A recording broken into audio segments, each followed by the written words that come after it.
તમને કેટલી maximum home loan મળે ને એ તમને ખબર હોવી જોઈએ.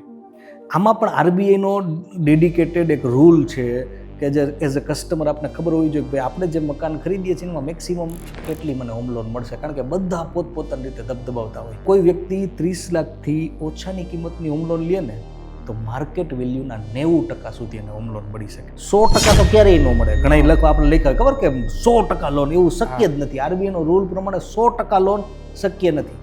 માર્કેટ હોય તો સાવચેતી રાખવી.